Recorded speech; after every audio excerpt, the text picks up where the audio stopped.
Welcome to Business on Top, where women are building empires, becoming breadwinners, and redefining the dynamics of their households without a playbook. I'm Kaeli Lindholm, mom, wife, founder, and leadership advisor to a portfolio of female-owned businesses generating over $100 million in annual revenue. Most business advice was never designed for women leading and building at this level. That's why each week I'll open the vault and share a leadership lesson from real experience, so you can navigate the decisions you're making every day with confidence.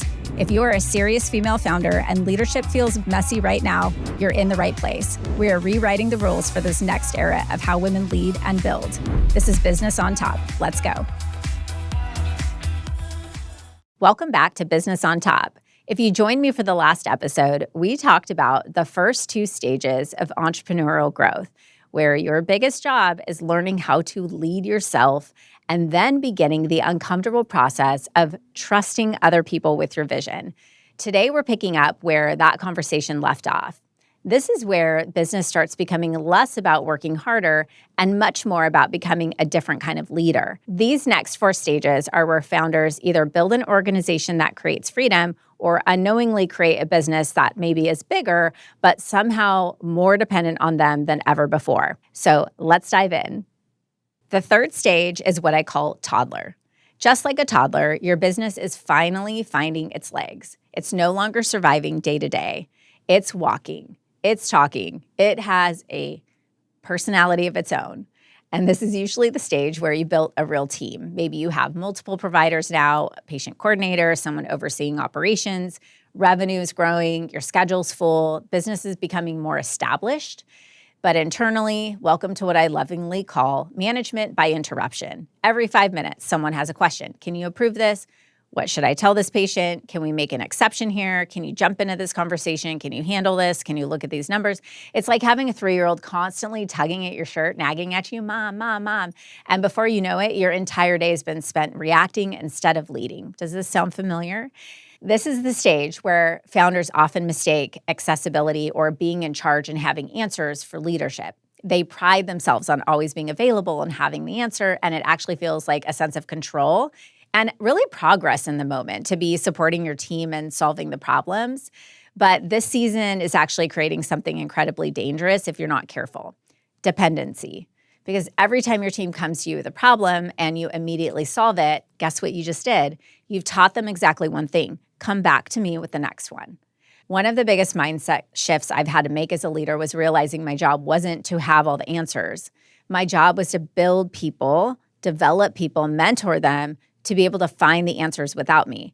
And that's a completely different way of leading. It's uncomfortable, right? Figuring out that whole process it's not natural. But instead of giving answers, you start really asking better questions. What do you think we should do? What options have you already considered? If I weren't here today, how would you handle this? Those questions feel slower. Sometimes they even feel frustrating. I remember asking an employee this for the first time and trying hard to control my reaction in case I was totally opposed to the answer that came back to me. Like I wear my face, makes all the emotions. But it's so important to learn this dance of coaching our team members to think for themselves, to take proactive initiation, and to ultimately fail forward so they can experience true growth. Every time you resist the urge to rescue someone, you're building another layer of confidence inside of your team. And this is where that compounds. This is the stage where you as a founder begin experiencing something called decision fatigue. You're making all of these decisions, maybe 100 every single day, big ones, little ones, even meaningless ones. And by the time you get home, you're just mentally beat. And you've spent most of the day making all these decisions, and most of them were not even your own. So one of the things we teach inside of KLC is that every decision the founder continues to own should be intentional, not accidental. So if you're still approving social media posts, schedule changes, inventory orders, and every refund 6 years into your business, in your company, it's time to evolve your leadership within your company infrastructure. So how do you know you're ready for the next stage of growth? Well, it's when you realize your biggest opportunity is no longer improving your own performance, it's improving everyone else's. The next level of growth isn't created by becoming the best performer in the company. It's created by becoming the leader who makes everyone around you better. And that's a completely different game. The fourth stage is what I call teenager. Now, this one makes me laugh because anyone who's raised a teenager knows exactly what I'm talking about. One day you wake up and they're eating everything in your pantry, growing 3 inches overnight, asking for more and more freedom, pushing boundaries, and becoming more than twice as expensive than they used to be in all these entirely new ways. It's usually because you're fixing something they broke or discovering something they didn't handle after the fact, like texting while driving, ticket, or whoops, empty gas tank that requires a AAA service, or the yearbook that was never purchased on orientation day. So now it's twice as expensive the last day of school, speaking for a friend. Businesses do the exact same thing. This is usually the stage where your business starts growing faster than your infrastructure. Revenue is climbing, you're adding providers, maybe you're expanding your space, considering a second location, adding new services, you're investing in technology, building a leadership team, all of these amazing things. Opportunities seem to be everywhere. Now, here's the dangerous part. You have resources and now you have options. Back when your business was an infant, remember you had to be really gritty and resourceful. You didn't have the cash flow to jump on spontaneous opportunities. You had to strategically plan for them. Now, every latest and greatest idea is an opportunity to get bigger, better, or more competitively dangerous, my favorite thing to say. I see this all the time. A founder has their first really big year and suddenly they're asking, what should I add next? Rarely do they stop to ask, we've just had a really great year. What should we eliminate now? Now, those are two very different questions. One grows your revenue, but the other grows your business. So this stage requires a completely different kind of leadership because your job is no longer creating momentum. Your job is actually protecting the momentum that's already been created. The business is viable, and now it's all about pruning, cutting back, and eliminating friction and complexities that slow that business growth.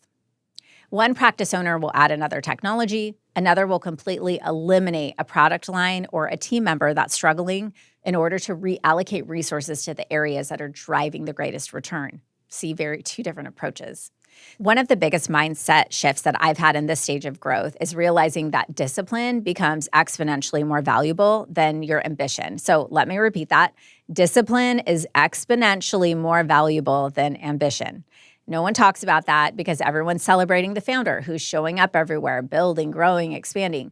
But what I have found is that the founders who build extraordinary companies aren't always the ones chasing every opportunity. They're the ones who become incredibly disciplined about protecting what matters internally.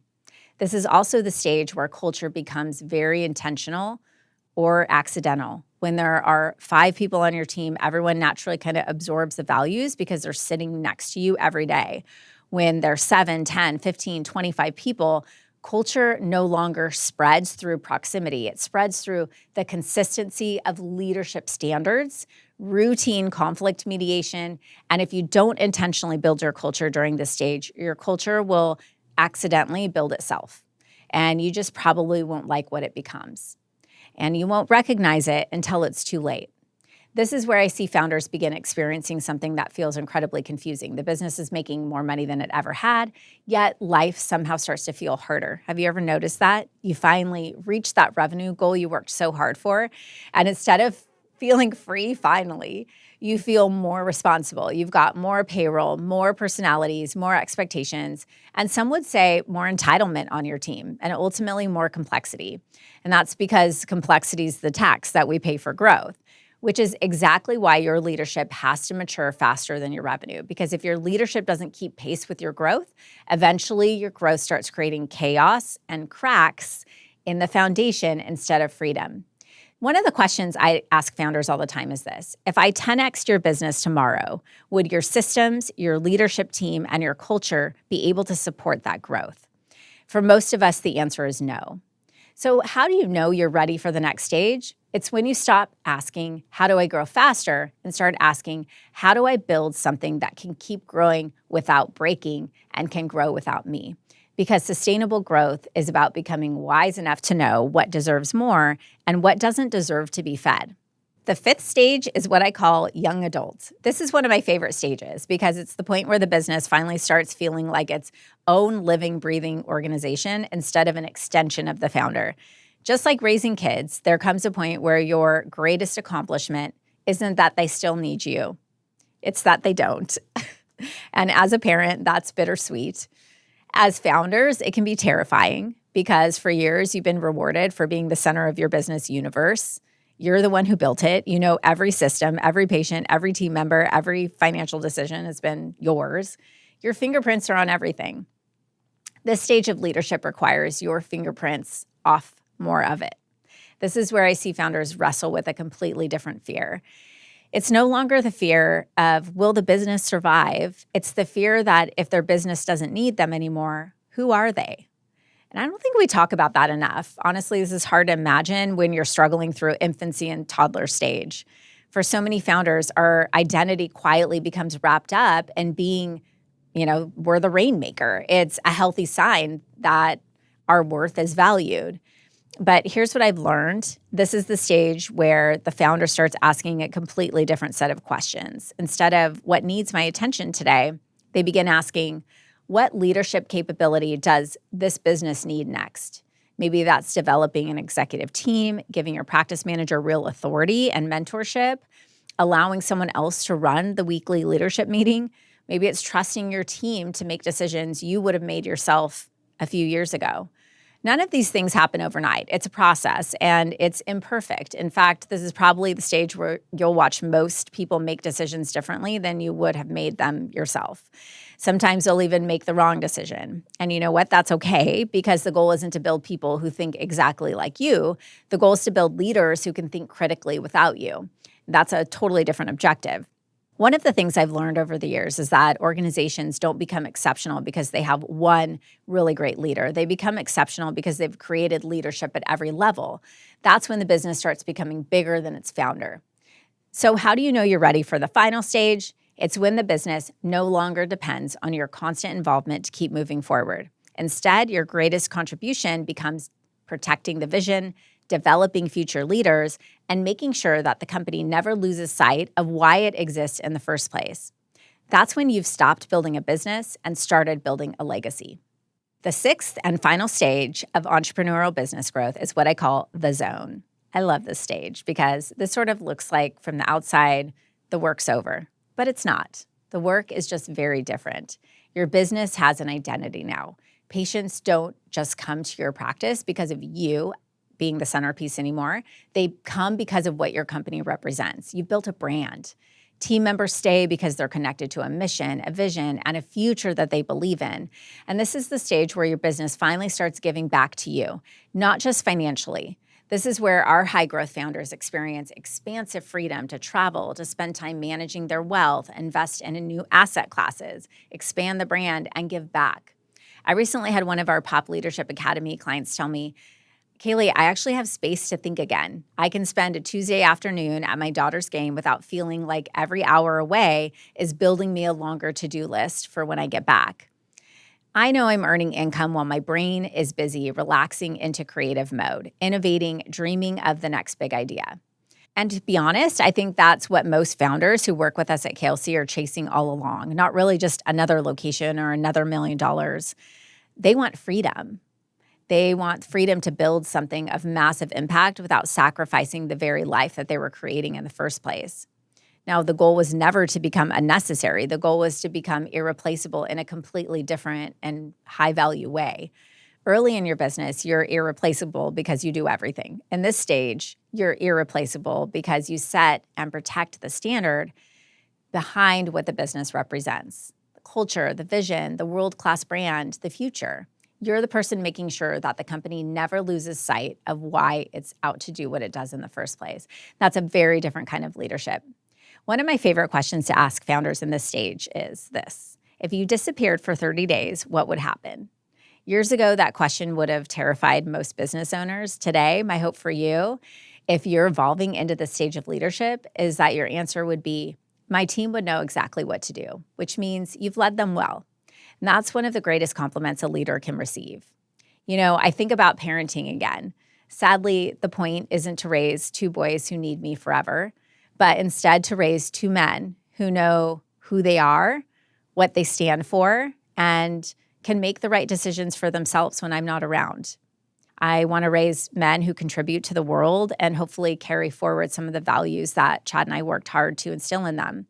And businesses aren't built all that different. The greatest businesses eventually become companies that continue creating impact because of the leaders that they've developed, the culture they protected, and the values they've refused to compromise. But I also want to leave you with one final thought. There isn't a finish line. Every organization eventually reaches another crossroads where it has to decide whether it's willing to evolve again. For your business to stand the test of time, you can't avoid change. And I think that's really the point here. The best leaders are the ones who continue growing their leadership as the world around them changes. Your business will never outgrow you. It will simply continue inviting you to become someone new. Sometimes that invitation feels exciting, sometimes uncomfortable, mostly uncomfortable, I would say. And sometimes it will require letting go of a version of yourself that made a huge impact in getting you and your business to where it is today. But that's the work, not really building the business, but becoming the leader that each stage of growth that business requires. And that's why we are so excited to bring to you a brand new launchpad at KLC called Aesthetic Business School. Our industry has done an incredible job teaching providers how to master their craft. We invest years into clinical education, advanced certifications, new technologies, and refining techniques because exceptional outcomes obviously matter. But clinical excellence alone isn't enough. Your business is the foundation that allows those skills to actually create the impact they're capable of. It's the architecture that gives you the time, the team, the systems, and the operational excellence to show up as the provider that your patients deserve. Because when your business is chaotic, even the most talented clinician spends their days putting out fires instead of changing lives. And yet, somewhere along the way, we're expected to figure out all of the business side on our own. No one is teaching founders in aesthetics and wellness how to build the leadership, systems, and decision-making framework required for each different stage of growth. No one teaches you how to evolve from being the highest producing provider into becoming the CEO that your business now requires. That's what Aesthetic Business School is here to solve. This isn't another weekend filled with random business tactics you'll forget by Monday. It's the business education I wish every founder had before they ever signed a lease, ever hired their first employee, or tried to figure all of this out alone. Imagine it's 6 months from now. You walk into your practice on a Wednesday morning, and for the first time in a long time, you don't feel like you're carrying the entire business on your shoulders. You have a small dream team who's making decisions because you've taught them how to think, not because you're standing there giving them every answer. Your numbers don't feel intimidating anymore because you actually understand them. Your team knows exactly what success looks like. You're no longer saying yes to every opportunity that comes your way because you finally have the confidence to know which opportunities move your business forward and which ones are just distractions. The business feels calmer and more intentional. You're experiencing growing and predictable profits. And maybe for the first time in years, you leave work without mentally carrying it home with you. You sit at your son's baseball game, your daughter's dance recital, or dinner with your spouse, and you're actually present. That's the future I want for you. Because here's what I know after spending the last decade inside of hundreds of aesthetic businesses. The difference between the founder who stays stuck in the hamster wheel and the founder who builds something really incredible is rarely talent, education, or experience. It's almost never how hard they're willing to work. It's whether they're willing to grow, whether they're willing to become the next version of themselves before their business forces them to. So if today's episode felt like I was describing your business, if you found yourself thinking, that's me, more than once, then I want you to know something. You don't have to figure out this next stage of business alone. Aesthetic Business School is our brand new 6-week virtual program built specifically for founders who are crossing their first or second $1 million milestone, and they're capable of more, but want to build the leadership and business foundations that sustainably grow the business. Think of it as a bridge, the bridge between being an exceptional provider and becoming an exceptional CEO. It's the bridge that prepares you for the deeper year-long work we do inside of our Pop Leadership Academy. Because before you can build a really incredible company, you have to build the leader capable of leading it. So if you're ready for that next stage, I'd love to invite you to book a discovery call with our team. We'll talk about where you are today, where you want to go, and whether Aesthetic Business School is the right next step for you. You can find the link in the show notes or head to our website to learn more. And if today's conversation taught you anything, I hope it's this. Your business isn't asking you to work harder. It isn't asking you to sacrifice more. It isn't asking you to become someone else. It's simply inviting you to keep growing because every incredible business is built by a leader who is willing to become extraordinary first. So don't wait until your business outgrows you. Become the leader your next stage is already calling you to be. I hope today's lesson has been valuable, and I look forward to seeing you inside of our programming where the real work is being done. I'll see you same place, same time next week. Hey, before you go, if today's episode felt like I was speaking directly to you, I want you to know that you don't have to navigate the next stage of growth alone. You don't have time to keep trying tactic after tactic when you're a high-growth, ambitious, talented founder. You're building and scaling a world-class brand and need the specific, practical, and actionable guidance to implement exactly what you need, exactly when you need it. And that is exactly why we created the industry's first and only Life First Business Foundations program to fast-track your business acumen and readiness. Introducing Aesthetic Business School. Over the last decade, we've had the privilege of advising hundreds of aesthetic and wellness founders. And here's what I know for sure. Our industry does an exceptional job teaching us how to become world-class clinical providers, but almost no one teaches how to become world-class business owners and leaders. Aesthetic Business School was designed to change that. This is our brand new 6-week virtual business program created specifically for founders who are crossing their first $1 million in revenue, who know they're ready for more. Maybe your business has grown faster than your systems. Maybe you've built a great practice, but you still feel like you're wearing way too many hats. If you're simply tired of feeling like you're figuring it all out through trial and error or on your own, you found your partner. Inside Aesthetic Business School, we'll help you build the business foundations that every growing company needs. You'll develop the leadership skills to confidently build and lead a team, learn how to understand the financial drivers of your business, create operational systems that scale, make better strategic decisions, and build the infrastructure that allows your business to grow without requiring so much more of your time and energy every step along the way. And more importantly, we're going to help you make that shift from thinking like a provider to leading like a CEO, because that's the transformation that will change everything for you in your business. Aesthetic Business School is also the perfect stepping stone into our world-class Pop Leadership Academy, where we help founders scale and expand leadership, operational excellence, and the organizational structure required to create extraordinary life-first companies. If you're wondering whether this is the right move for you, I'd love to invite you to book a discovery call with our team. We'll learn more about your business, where you are today, where you want to go, and help you determine the best path forward. You can book your discovery call by visiting the link in the show notes. And if you're ready to become the leader capable of achieving your greatest business potential, we'd be honored to help you get there. Head to the link in bio or klcleadership.com to learn more.